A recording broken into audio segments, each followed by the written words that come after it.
Hello everybody, this is Seth from SSW, and today we are going to be going through our proposed roadmap for Tina CMS. So let's get started. We are the Tina CMS UX roadmap group. We started Brisbane Brainstorming 2024, and I want to thank everybody here on this slide for their contributions to the presentation. It's been a big effort, and everybody's given really good feedback. All right, so first things first, we want to clarify that there are 3 teams working on Tina at the moment. There's the Tina Cloud team, the Tina.io, which is the website, and we are the Tina CMS team, so we're focusing specifically on the tool itself. So let's go the current roadmap. Current roadmap has 2 things on it. You can see here on the Tina.io website. Improve the self-hosted experience and improving media management UX. Now, we've looked at both of those things, and we think that they both do deserve some work, especially the media manager, so you'll see that come up later. But let's backtrack a little bit. The first thing we want to do is we want to fix some important bugs. So you can see the backlog here. This is on GitHub/Tina CMS. There are 40 issues in the backlog. I think there are a few more since I took this screenshot now. And you can see a lot of them with the bug tag there. We want to make sure that some of those get sorted first before we do anything else. So our solution for that is, well, we want to have an initial 2-week sprint. We want to put some devs on it. We want to encourage feedback that the community's already been giving. They've already been giving some great feedback. We want to encourage more by helping them out with what's there already, and so that they can keep using Tina CMS more and more. And give more feedback. So we want to prioritize the ones that have the tag bug on them. We think that it's reasonable to put 3 devs on this for 2 weeks. All right, so now let's think about the path forward. So we are talking about the user experience, so we need to start with defining who the users are, right? So they have a website. Very often it's Next.js. They store their content in GitHub in Markdown, and they need a Markdown UI for content editors. So devs can go in and they're comfortable using GitHub themselves, but there are a lot of people who prefer to be using a nice, friendly UI so they don't have to go into GitHub to edit the content. So these are who the users are. And well, how do they find Tina? So usually they're starting at the Tina website, or somebody tells them about it. And the person who finds it's usually a dev, right? So it's probably a lead dev at a company, or maybe it's a dev working on their own project somewhere. Then they implement it. So companies have done this like Unity, like us, SSW. This is how we found and started using Tina, and many other companies. So once they implement it, you have people using it, and you have generally these 2 types of people using it. You have devs, and then you have content editors. Now we think at the moment the user base is about 95% devs and probably 5% other. Here's an example. You have the Unity documentation site powered by Tina CMS, and then also our SSW website, also Tina CMS. So we have these devs and we have these content editors. So what are they like? Well, the devs are good at code, right? And they're probably really used to working with GitHub. Our content editors are, well, they're good at text, right? They're probably really good at writing. And the extent of their technical knowledge is probably Microsoft Word. Or WordPress or similar, right? So the most important thing for us to consider when we're building this roadmap is we're here to enhance the experience for both of these user personas. All right, so here we go. We have 6 epics in the roadmap. First one is improving the media manager, then working on multi-repo support, specifically with the config file. Then we want to make GitHub invisible in the UI. We want to support the Next.js app router for performance. Then we want to be able to dogfood the product, so get ourselves using it and start a feedback loop internally. And then finally, some more UI improvements to the editing experience. So I know it sounds like a lot. We're going to go through it one by one and make it simple to understand. So let's start with improving the media manager. Let's imagine a scenario. Imagine I have the SSW logo on our homepage. You can see it up there, just at the top. And I want to reuse it at a different place on the page, right? So I want to reuse it down here in this white space. All right, that's where I want to put the logo. So I'm going to go here on the left in the editing space, That's my Tina CMS window on the side. And I will click the little image icon, right? It's pretty obvious. That's how I insert an image. And it pops open the media manager. Cool. So I see some images here. I don't see the one that I'm looking for. But the first thing I notice is, well, I can't really see where I am, right? I don't know what folder I'm looking in. I don't know what I'm seeing. I don't have anything that points me to the location. So I'm missing some sort of file path here. Now, I can click Next down here in the bottom right. I could do that, and it will probably take me to another page. But I don't know how many pages there are. Maybe I will click Next, I could click Next 50 times, right? And I still might not find what I want to find. It turns out when we're looking at these images, we're actually seeing every single image in the entire repo. So the media so Tina CMS at the moment only supports storing media in one directory, right? When we open the media manager, we're seeing all the images that are in that single directory, right?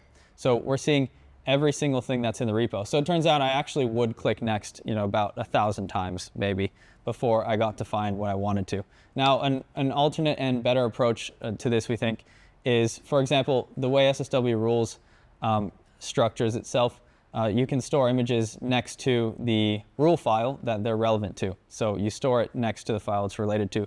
That makes more sense as a better way to organize it. So let's go back to looking for our file. So we're here in the media manager. I see another way that I can display my images here. In the top left, you see I have a little list icon. So let's say I click that. Now I get a list, right? I can see a few more images. That is pretty good. But I have no way to filter or sort these in any way, right? There is no option I can't filter by alphabetical or by date. Maybe I would want to search by date uploaded so I could find the newest ones. I don't have that either. And then maybe I even know the name of my file. So if I do that, I could look it up. But we're also missing a search. So I can't even look up the name of my file, even if I wanted to.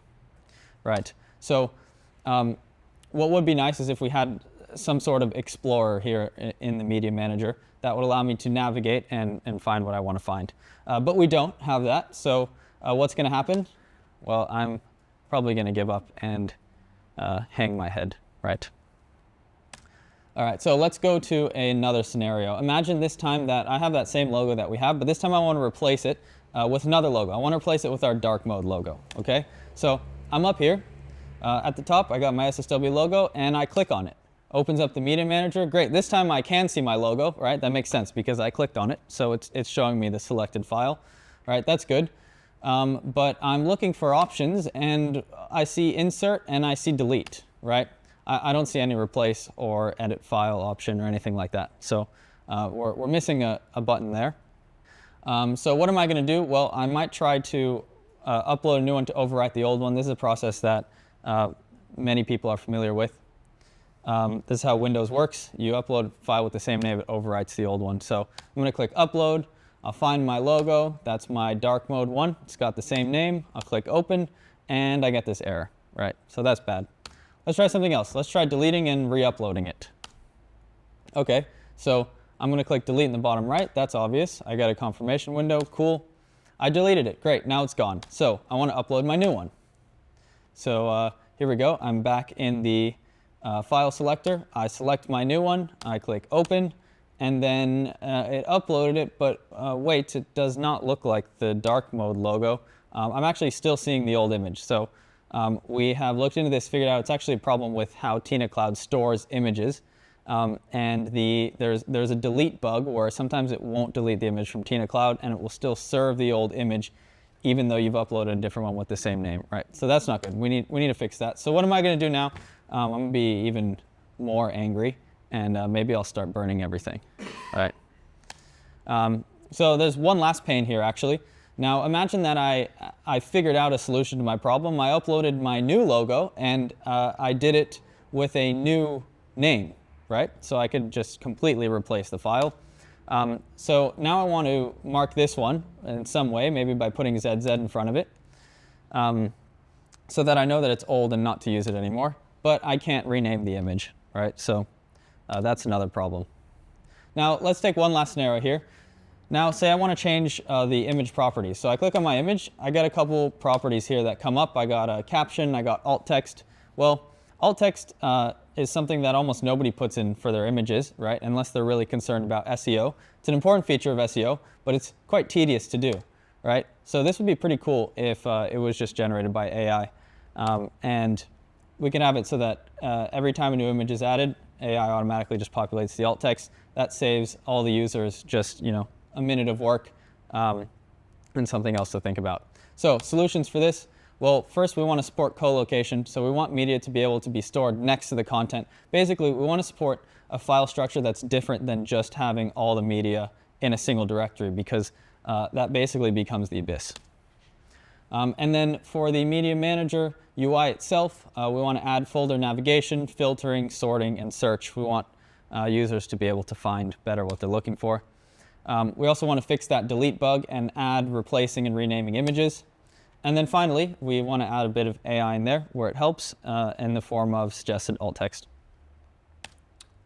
Estimated costs, we think that 3 devs could do this in 4 weeks about. All right, so let's move on to number 2. So Streamline multi-repo support. Let me tell you what this is about. Tina CMS supports 2 ways of storing data. So you can either have your source code and your content in the same repo. Here's an example of that, our SSW website. There is the content folder in it, so you can see all the content is there in the same repo as the code is. Or you can have your source code and content in separate repos. And this is becoming a popular option, especially for documentation sites, so that they can keep their source code private, but the content be publicly editable. So that's cool. Here's an example. Microsoft Docs does that. And then also here at SSW, we have our people, and our people profile content are separate repos, and so is our SSW rules, which is our documentation site, and SSW rules content are separate. All right, so what's the pain with this? Well, basically, if you have 2 repos that are separate, you need a copy of the config file in each one, right? That config file has to be manually maintained in each one to be identical.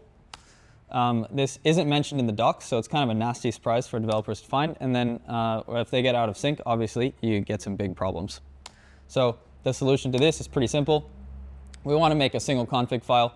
It probably should be in the code repo. We want a single source of truth. And we think that this should be not too difficult. And it just improves the support for multi-repo projects, right? So it's a good win. We think 3 devs on this for 4 weeks makes sense. Hopefully it could be a quicker thing, but they might run into some issues that will make it longer. All right, moving on to number 3. So now we're back to the UI. We want to make GitHub invisible. Let me explain what this means. So we'll start with a scenario. Imagine that I'm editing the homepage text, right? This is something that I would use Tina for. It makes a lot of sense to use Tina for this. This is why we get the tool. So I'll go to ssw.com/admin. It opens up Tina, and then I want to edit some text. So, well, can I edit here? I don't really know. I see a main thing in the top left. That's pretty foreign to me since I'm not a dev, right? I don't really know what that means. It looks like I can start making text edits on the side, on the left. But actually, if I was a dev and I was familiar with the GitHub UI, I would know that I actually shouldn't make any edits here because this is the main branch. And the first thing that I should do is go to this main button in the top left and click on it. And then I should create a branch. There's no prompt for me to do that, but I should know, if I was a dev, that I should put a branch name down here and click Create Branch. So after that, well, I'll get a coffee because that takes a few minutes. And then when I come back, then I'll be here with my branch selected. You can see there I got Seth test, right? Now this is all still pretty foreign to me because I'm not a dev and I still don't see any prompts for what to do next. Now, if I knew what to do, I would be clicking the X in the top right because that's the next thing to do. And then you can see here in the top left, I'm on my test branch and it's selected. So now I can add my edits. I can write what I want, make the page better. And then what I have to do, well, I actually have to open GitHub in a new tab. I have to find the repo that I know the website to be in. I have to go to pull requests. I have to click new pull request. I have to click the compare button, search for my branch, select my branch, and then I'm still not done. I have to click create pull request. I see a bunch of text here. Now, if I don't know what this is, it's going to be kind of overwhelming, but turns out I actually need to request a reviewer here in the top right, and then click Create Pull Request, right? And then I got to ping a reviewer to review my pull request. I got to wait, probably get another coffee, and recover from having to do that many clicks in a row while my reviewer, Wixie, is going to review my pull request. Oh wait, but actually, sorry, I'm not done. I need to come back into GitHub and then merge my pull request or enable auto merge after, merge it after Wixie approves it, or enable auto merge before he does. So what's the experience for Wixie here? He's reviewing my pull request. Well, he's going to get some sort of email, and it says somebody requested your review. He needs to click View It on GitHub. He's going to be brought to a screen like this. He needs to click Add Your Review. He then needs to click Review Changes, and he gets this window. He's going to write, looks good to me. He needs to select Approve. Then he needs to submit review. And then, yay, congratulations, our changes are going to be live. So that's the process.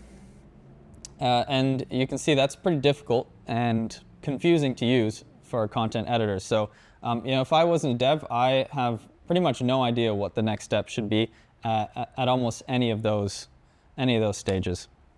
There's no clear directions for what I should do. I need to understand what branching and pull requests even are. I have to open GitHub in a new window to finish my edits, and so that took a total of 20 clicks. Right, so my fingers, I might have to stretch them out because they're going to be pretty sore from all that clicking. So what's the solution to this? Well, we want to make GitHub invisible. So we want to mask the Git workflow. We want to make it basically invisible to users. They're not going to see branches or pull requests. It's all handled via buttons in Tina CMS, and so there's no need to touch GitHub, right? It's all doable just right there inside Tina. So let's look at that same scenario, but the proposed version. So we're editing the homepage text, right? So I'm going to open up Tina by clicking /admin. I'm just going to straight up make my edits. That's the only thing I need to do. And then click the big blue save button down there. Now I'll get some options that come up when I click that. And then I'll either get to save or request approval. Now let's say I'm ready to request approval because my changes are done. I'll click that. I'll get a window that pops up, and it asks me to describe my changes. There's a nice AI-generated title already in there for me. Now you might recognize this if you know what's going on in the background. It's going to create a pull request, and that's going to be the pull request title. But it's nice filled out by AI there. If I want to change it, I can. If I don't, I don't. I'm just going to choose my approvers. I was going to select Wixie and then request approval. That's it. Now, approval requested. So what does this look like for Wixie? Well, let's see what it looks like from his point of view. So he's going to get a message, probably an email saying that Seth requested his review, and he has a nice Review Now button. So he needs to click that, and then he's going to be brought to this window. He has a before and after toggle at the top. He can see what the page looked like before the changes. He can see what the page looked like after the changes. If there were multiple pages changed, he has a button in the top left. He can click to see all the pages that he needs to review. He's got a button in the top right if he wants to see the differential between them. Now he might click that. He might want to see side by side what's changed. So then he sees highlighted in red and green what was removed and what was added. He's going to say, cool, those changes are great. So he's going to click preview again. He's going to go back to the preview. And what does he do next? Well, he's got a nice big continue button just there in the bottom right. And that's ready for him to click. He gets a window asking for a comment. He's going to say, looks good to me. And he has a nice green approve button. Obviously, he could reject it if he wanted to. Cool, congratulations, changes will be live soon. So that's a lot quicker, right? You can tell that's a lot less clicks and more intuitive.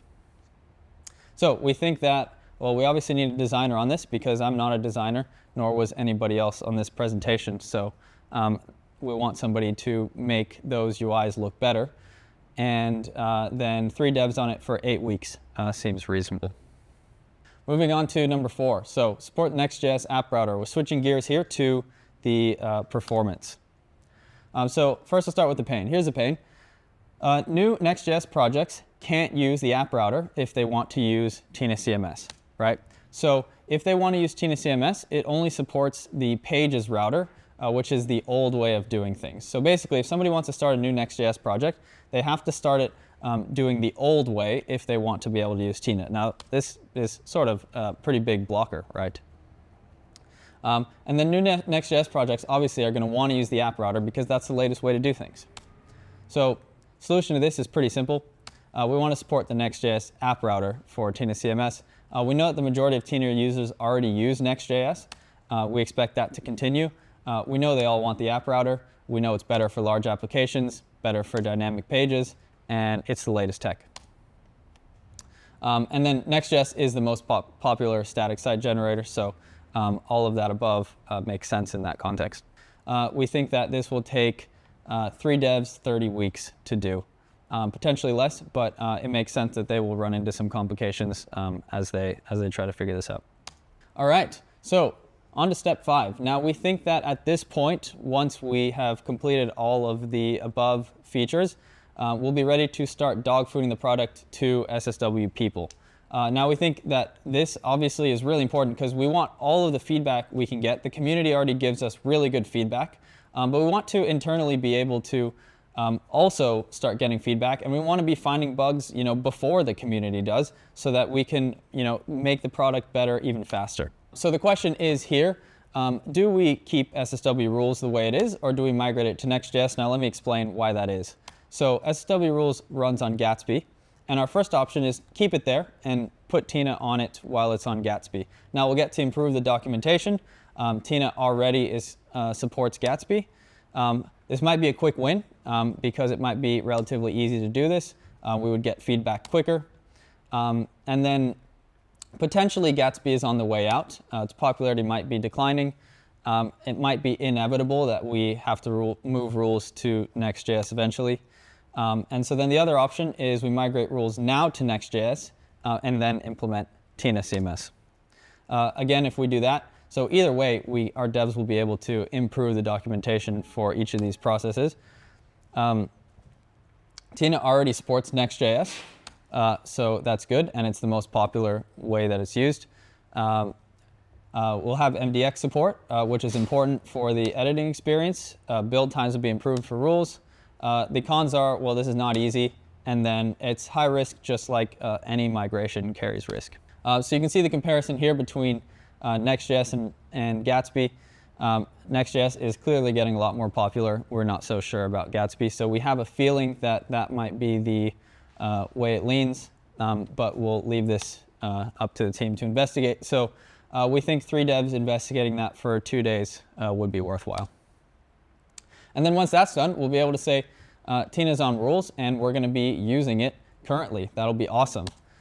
Just like Unity documentation site is using Tina CMS, Smashing Magazine, Tina CMS, and then bonus that I was very excited to see when I started looking around the Tina.io website is that one of my favorite game developers ever, Devolver Digital, who developed one of my favorite games of all time, it's called Enter the Gungeon, is also running on Tina CMS. So I thought that was super awesome when I saw it. And we're on to the last one. So there's a few editing experience improvements here that we want to make. So these are 3 separate ones, and I'll take you through one by one. So the first one is when you make a new page, you have some SEO stuff you have to do. So you want a good title, you want a good meta description. This is really important for how search engines find our content. So if I click on SEO values there, well, I have a title and description. Let's say I don't know what to write for the title, and I don't know what to write for the description. Well, it would be pretty cool if when I created a new page, that was automatically just populated by AI, right? So I could go in there and I could edit it if I thought that it should be different. But if I was happy with the AI suggestion, well, that just saved me quite a few minutes of thinking what I should put there. All right, now say I want to change the title. I'm going to change it to AI generated suggestion. Now that's spelled wrong, right? But I don't get a prompt that it's spelled wrong, so I could have accidentally left it there. It would be pretty nice if there was just a little spell check there to tell me that was wrong and give me a suggestion to fix it. And the last thing is a pane with the drop-down menus. So we have here a sample drop-down menu, and you can see that I am selecting a file for whatever reason I might be selecting a file. Maybe I'm adding a file to its specific grouping, like a category of different files or something like that. But the problem here is that there's no search. So I might have 1,000 files here in my dropdown, and I can't search to find the one that I want. I would literally scroll forever just to get to that one. So that's annoying, and we think it needs to be fixed. Now, these are a few miscellaneous fixes that we think are important. Obviously, we don't want people to scroll forever. And then we think that we could help with SEO by adding a little bit of AI into it. So yeah, AI suggested SEO fields, a spell checker, and then that drop-down menu feature would be great. We think that these are good things, and then we hope that along this process, as we work on these one by one, we will find more miscellaneous improvements that we can add to this list to make Tina CMS even better. So we think 2 weeks, 3 devs on this for 2 weeks makes sense. All right, let's summarize what we went through. So first off, we want to improve the media manager. Then we want to fix the duplicate config file issue to help with our multi-repo support. We want to then make GitHub invisible. We want to support the Next.js app router. Then we want to start dogfooding Tina CMS, implement it on SSW rules, our documentation site, and have that feedback loop running. And then we want to then finally make some of those miscellaneous improvements to make the editing experience as good as it can be. Hopefully we'll find more throughout so that we can make the experience even better than that. Thank you.